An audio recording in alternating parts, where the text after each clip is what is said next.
রাতে খাবার জন্য আবার কি কি আয়োজন করলাম দেখতে হলে পুরো ভিডিওটি দেখতে হবে। আসসালামু আলাইকুম, কেমন আছেন সবাই? আলহামদুলিল্লাহ, আল্লাহ আশিস রহমতে আমরা ভালো আছি। নতুন একটি ব্লগ ভিডিও শেয়ার করছি, আশা করছি পুরো ভিডিওটির সঙ্গে থাকবেন। এভাবে করলা ভাজি করলে কখনোই করলাতে যে আলু দেওয়া হয়েছে এটা কিন্তু কখনো ভেঙে যাবে না। প্রথমে পেঁয়াজ মরিচটাই ভেজে নেব, তারপর করলাতে আলু আর করলা দিয়ে এটা ভেজে নেব। তারপরে যখন ভাজাটা প্রায় শেষের দিকে করলাটা নামিয়ে নেব, তার আগ মুহূর্তে একটু লবণ দিয়ে দিব।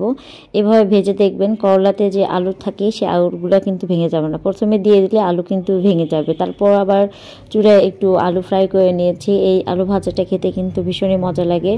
তো রাতে তো খাওয়া দাওয়া শেষ, এখন সকাল থেকে আবার ভিডিওটা শুরু করেছি। সকালে রুটি করেছিলাম আর বাবার জন্য, আর আমার জন্য একটু সামান্য তেল দিয়ে রুটিটা পরোটার মতো ভেজে নিয়েছি। আর এখানে তার খাবার দিয়ে দিচ্ছি, সে তো খেয়ে এখন অফিসে চলে যাবে। আর সকালের নাস্তার সময় যত রকমের গল্প আছে সে তো শুরু করে দিবে একটার পর একটা, মানে যেটা মনে আসতেছে অফিসে কি হলো না হলো বা কি হবে আজকে, যে কি হওয়ার সম্ভাবনা আছে সব কিছুই।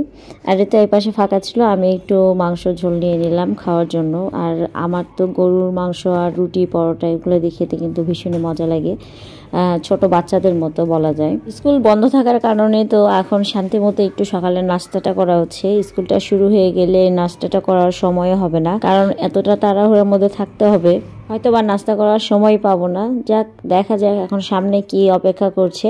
তো জলদি সবকিছু সবজি কেটে নিয়ে আমি রান্না বসিয়ে দিয়েছি। আর একপাশে কিন্তু আমি মাছ ভিজিয়ে রেখেছি, কারণ ওখানে মাছ ভিজতে ভিজতে আমার তরকারিটা কষানো হয়ে যাবে, তারপর মাছ ভেজে যাতে দিয়ে দিব। তো বসিয়ে দিয়েছিলাম। আর এই তো আমার রান্না কিন্তু শেষ। এর মাঝে আর কোনো ভিডিও করা হয় নাই, কারণ মাঝখানে অনেক বাসার কাজ যেগুলো ছিল সেগুলোকে সেরে নিয়েছি। আর এখানে একটু মাছ ভুনাও করে নিয়েছি। তো এটা দেখানোর কিছুই নাই, কারণ মাছ ভুনা সবাই যে এরকম ভাবে করে আমিও করি, তবে আমি একটু গরম মশলা দিই, এটা দেয় কিনা জানি না।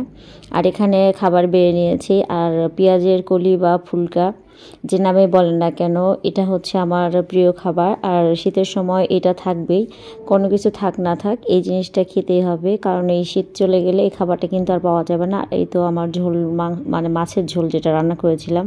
আর এখানে আমি রাতে শাক ভাজি করেছিলাম, আবার টাকি মাছের কিন্তু ভর্তাও করেছি। সব মিলিয়ে ব্লগটি এখানেই শেষ করছি। ভালো লাগলে প্লিজ একটা লাইক দিয়ে পাশে থাকবেন। ভালো থাকবেন সবাই, খোদা হাফেজ, আসসালামু আলাইকুম।